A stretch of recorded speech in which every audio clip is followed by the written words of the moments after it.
दूसरी तरफ समाजवादी है। अब तो भगवान कृष्णा भी इनके ख्वाबों में आने लग गए अखिलेश के। आज ही मैं पढ़ रहा था कहीं, अरे अखिलेश बाबू 2012 में आप थे, आपने कहा था अगर समाजवादी उत्तर प्रदेश में जीतेगी, आपके घोषणा पत्र में लिखा हुआ है, तो हम मुसलमानों को एजुकेशन और जॉब में रिजर्वेशन देंगे। क्या आपको रिजर्वेशन मिला? क्या मिला? क्या मिला रिजर्वेशन? तो एक तरफ जुमला है, दूसरी तरफ भी जुमला ही है। समझ लो, ये दोनों जुमलों के बीच में अगर हम आकर, अगर मजलिस इत्तेहाद मुस्लिमीन के बीच में आकर ये बोलती है कि हम आए आपके से लीडरशिप पैदा करने, हम आए आपके हक की लड़ाई लड़ने, हम आए आपको अच्छी तालीम का एजुकेशन इंस्टीट्यूट बने उसमें पहल करने, हम आए आपके बच्चों के मुस्तकबिल को संवारने, तो हमको बोला जाता बी टीम डी टीम, अरे ए से लेके जेड टीम तक बोल दो, कोई फर्क नहीं। एक तरफ मोदी जी बात करते हैं बेटी बचाओ बेटी पढ़ाओ, तो दूसरी तरफ कांग्रेस की प्रियंका जी बोलती है बेटी हूं लड़ूंगी, बढ़िए। तो फख्र है हमारे देश की बेटियों, फख्र है हमारी मां बहनों के ऊपर। मगर वहीं पर जब एक वेब पोर्टल पे गेट नाम का जो पोर्टल होता है, उसमें पहले सुन्नी डील नाम करके चलाया जाता है, जिसमें हमारी मां बहनों की तस्वीरें डालकर उनका ऑक्शन किया जाता है। सब खामोश रहते हैं। सुन्नी डील के टाइम भी क्या हुआ? कंप्लेंट करी मगर किसी को अरेस्ट नहीं किया। नया साल शुरू हुआ, इन दरिंदों में मैं इनको दरिंदा कहूंगा, मैं इनको कमीना कहूंगा, जो मां बहनों की इज्जत, जो हमारे देश की मां बहनों की इज्जत नहीं करेगा और दरिंदे से कम नहीं है। उसको खुली फिजाओं में रहने का कोई अधिकार नहीं, उसकी जगह गेट की सलाखों के पीछे होनी चाहिए। नया साल शुरू हुआ, एक नया आया portal fully bike, fully deals, जिसमें फिर से तकरीबन हमारी 100 से ज्यादा मां बहनों की, जिसमें हमारी पत्रकार बहनें भी है, हमारी देश की सोशल एक्टिविस्ट महिला है, उनके फोटो डाल के ऑक्शन कर दिए गए। मगर बेटी बचाओ बेटी पढ़ाओ का नारा देने वाले के मुंह में दही जम गए, एक कंडेमनेशन नहीं। हमारी मां बहन है ना, अरे हम तो कहते हैं कि हमारी हिंदू महिलाएं भी हमारी मां बहन है, मुसलमान महिला भी हमारी मां बहन है, किसी भी महिला का अपमान कतई बर्दाश्त नहीं कर सकेंगे। मगर इस वक्त में अगर किसी ने आवाज उठाई तो वो आपके अपने कायद जनाब बैरिस्टर सदुद्दीन ओवैसी साहब ने कमिश्नर को लेकर लिखा, बात की गई बीजेपी इसके ऊपर केस बुक किया जाए, एफआईआर लिया जाए, और सिर्फ एफआईआर से काम नहीं चलेगा, इसको अरेस्ट किया जाए। हमने जाकर मुंबई कमिश्नर से मिले, ज्वाइंट कमिश्नर से मिले, सबको लेकर दिया दस की भाई इस तरह का जो पोर्टल है इसको बैन किया जाए, और जो भी इसमें मुब्तला है, क्योंकि ये आम नागरिक नहीं कर सकता है, छोटा मोटा अगर कोई है तो ट्रोल कर सकता है, तो गाली बक सकता है, लेकिन इस तरह का पोर्टल निकालकर वेबसाइट पे डालना ये कुछ कलाकारों का काम है। और ये कलाकारों को शय किसने दी है वो भी सबके सामने आएगा, थोड़े दिन में इन्वेस्टिगेशन हो रहा है। तो आवाज हम उठा रहे, लड़ रहे हैं हम सबके लिए, तो हम बी टीम है, ये अच्छा है बी टीम। अगर आवाज उठाने को बी टीम बोलते हैं तो बोलिए, कोई फर्क नहीं पड़ता। कि हम हक की लड़ाई लड़ने आए। आज उत्तर प्रदेश के अंदर अब हालत अगर देखो, 75 साल से 20 से 22% मुसलमान जो है तबका है वो वोट देते आए। हमारे वोट से एक यादव चीफ मिनिस्टर बन सकता है, हमारे वोट से बीएसपी चीफ मिनिस्टर बन सकती है, हमारे वोट से ये सत्ता की कुर्सी में आकर बैठ सकते हैं। तो क्या हम 20-22% लोगों में इतनी ताकत नहीं कि हम अपने में से कोई ऐसा नेता पैदा करे, ऐसा लीडर पैदा करे जो उत्तर प्रदेश की सरजमीन पे चीफ मिनिस्टर बने, डिप्यूटी चीफ मिनिस्टर बन के दिखा दे?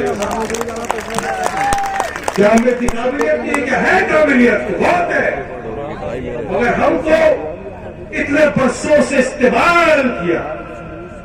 ये कथाकथित सेक्युलर पार्टियां जो है, मैं इनकी बात करता हूं आपके सामने से, हमको दरी बिछाने के लिए सिर्फ इस्तेमाल किया। मुसलमान है ना, कहा जाएगा वोट हम ही को देगा। बिल्कुल यकीनन मुसलमान कभी बीजेपी को तो जिंदगी में ना वोट दिया है, ना आगे कभी देगा, मगर हमने इनको वोट दिया। हमने भरोसा किया कि ये हमारे लिए कुछ करेंगे, हमारे आने वाले बच्चों के मुस्तकबिल के लिए कुछ करेंगे। मगर इन लोगों को तो हमारे साथ आने से भी शर्म आती है। जब ये यादव को जिता सकते हैं, जाटों को जिता सकते हैं, बीएसपी को जिता सकते हैं, तो आप और हम क्यों नहीं मिलके हमारे उत्तर प्रदेश से मजलिस मुस्लिमीन के 85 को जिताकर लखनऊ की असेंबली में बैठे कर सकते हैं ना, करेंगे ना।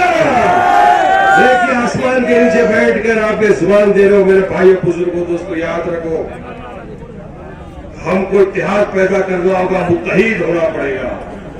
अब तक जो हम करते आए, एक दूसरे की टांग खींचने का काम छोड़ दो मेरे दोस्तों बुजुर्गों साथियों। अब एक दूसरे के कांधे से कांधा मिलाकर आगे बढ़ो, एक दूसरे का हाथ थामो, आगे बढ़ो। इंशाअल्लाह ताला जीत आपके कदम चूमेगी, याद रखना। आपके अपने में से आप ही का अपना कोई भाई, आप ही की अपनी कोई भाई मजलिस मुस्लिमीन से जीत कर जाएगी, पकड़ के निशान से जीत कर जाएंगे और उत्तर प्रदेश की असेंबली में आपकी हक की लड़ाई लड़ी जाएगी। इतने बरस से आप देख रहे हो, आप अपना हक मांगते रह गए, आपको नहीं मिला, हक नहीं मिला, ये देखा जा रहा है। नीति आयोग का एक रिपोर्ट आया, ये रिपोर्ट तो वारिस पठान ने घर में बैठ के नहीं बनाया, मजलिस इत्तेहाद और मुस्लिमीन के जिम्मेदारों ने बनाया। नीति आयोग का रिपोर्ट यह दर्शाता है कि उत्तर प्रदेश भारत का तीसरा पुअरेस्ट स्टेट है, मतलब गरीबी के दर पे उत्तर प्रदेश भारत में बिहार है, नागालैंड उत्तर प्रदेश। तो अगर इन्हें तरह काम कर दिया ये कथाकथित सेक्युलर पार्टियों ने और योगी ने, तो उत्तर प्रदेश में इतनी गरीबी, सिंपल सवाल है, सीधा सवाल है, इतनी गरीबी क्यों? ये गरीबी की वजह यह है कि आपने वोट लिया, हमारा इख्तियार की कुर्सी पर जाकर आप बैठ गए, आपने भर ली अपनी तिजोरियां, मगर आपने हमारे मुसलमान भाइयों के लिए कुछ न किया, न आपकी नीयत थी है, न आगे कुछ करने की आपकी नीयत है। ये साफ है, ये रिपोर्ट है। अभी मोदी जी ने कहा उत्तर प्रदेश में अब सूरज डूबने के बाद कट्ठे बंदूक नहीं निकलते। बिल्कुल सही कहा मोदी जी, अब सूरज डूबने के बाद में दिन दहाड़े निकल रही है बंदूक और कट्ठे।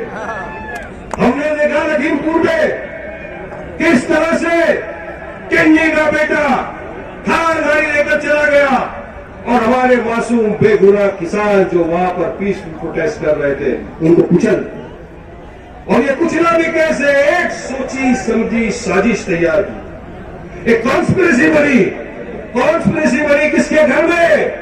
जो आज मोदी के साथ पार्लियामेंट में बैठा है, minister of OS Ashish Mishra जिसका नाम, उसके घर में साजिश बनती है। थार गाड़ी से दिन दहाड़े आदमी हमारे किसान भाइयों को कुचल देता है, जो बंदूक की इस्तेमाल होती है, जिसकी गोली निकलती है। बैलिस्टिक एक्सपर्ट का रिपोर्ट में दर्शाता है कि ये बंदूक अजय मिश्रा के बेटे आशीष। तो क्या आता है चार्जशीट में? उनके खिलाफ दान दिया, मगर आज तक मंत्री जी तो बैठे हुए अपनी कुर्सी पर, तो कब निकालोगे मोदी जी उनको? क्या उनकी मॉरल रिस्पॉन्सिबिलिटी, जवाबदारी नहीं है इस्तीफा देने की? नहीं देंगे साहब, ये नहीं देंगे, दादागिरी कर रहे हैं, मगर दादागिरी ज्यादा नहीं चलती। अल्लाह के घर देर है मगर देर नहीं, इनकलाब आता है मगर लाना पड़ेगा, हमको लाना पड़ेगा, मिलकर एक होना पड़ेगा। अगर हम मुत्तहीद हो गए, अगर हमने इत्तेहाद पैदा कर लिया और ये हम बना लिया कि इतने बरसों से हम सबको वोट देते आए, क्योंकि हमारे पास कोई ऑप्शन नहीं था, किसको वोट देंगे? समाजवादी को दे दिया, कांग्रेस को दे दिया, बीएसपी को दे दिया। उस वक्त आपके पास कोई ऑप्शन नहीं था। आज आपके पास एक ऑप्शन है, वो है आपकी अपनी जमात, जिसका नाम है मजलिस इत्तेहाद मुस्लिमीन, और जिसका आपका मेरा सदर नाम है बैरिस्टर असदुद्दीन ओवैसी साहब। यह आपकी अपनी जमात है। आज आपको अल्लाह सुब्हानहू व तआला ने मौका दिया है कि आप अपनी जमात के नुमाइंदों को चुनिए, वोट डालिए। संविधान ने आपको एक बहुत बड़ा अधिकार दिया है, राइट टू वोट। वोट डालने का जो अपना अधिकार है उसको जाया न जाने दीजिए मेरे दोस्तों, बुजुर्गों, अजीज साथियों। ये वक्त आ चुका है कि अब हमको भी अपनी जमात को मजबूत करना है। हमको भी सियासत में हमारी हिस्सेदारी चाहिए। उत्तर प्रदेश की जनता चाहती है कि हमारी हिस्सेदारी उत्तर प्रदेश की पॉलिटिक्स के अंदर, उत्तर प्रदेश में मुसलमानों का पॉलिटिकल एम्पावरमेंट होना चाहती है। जब तक हम आपके साथ हैं इंशाअल्लाह, मगर आपको भी साथ देना। तो देखा हमेशा से ये गया है, कोई भी मुद्दा हो जाए हमारा आवाज उठाने वाला शख्स भाई देखिए वो बैरिस्टर असदुद्दीन ओवैसी। पार्लियामेंट हो या मंच हो या टीवी हो या मीडिया हो, हर जगह अगर मजलूमों की, मुसलमानों की, दलितों की, शोषित वंचित की कोई आवाज उठाता है वो कोई और नहीं, वो आपका, मेरा, हम सबका कायद जनाब बैरिस्टर असदुद्दीन ओवैसी साहब। तो हमको भी उनका साथ देना चाहिए ना। अगर हम तो मजबूत हो रहे हैं तो हमको असद साहब का साथ देना होगा। जमात मजबूत हुई, आप हम मजबूत होंगे इंशाअल्लाह। हमारे आने वाले बच्चे का फ्यूचर, मुस्तकबिल मजबूत हो जाएगा। याद रखना मेरी इस बात को। लिहाजा वक्त मेरे पास बहुत कम है, मैं समझता हूँ आप हम जिसको सुनने के लिए बैठे उनको सुनना चाहिए। बस आपसे दरखास्त करता हूँ कि इतना जो तकलीफ से धूप में आके बैठे तो थोड़ी और तकलीफ उठा लो, और इलेक्शन के दिन वोट मजलिस इत्तेहादुल मुस्लिमीन के प्रत्याशी को डालो और जीता कर शुक्रिया। अस्सलाम वालेकुम।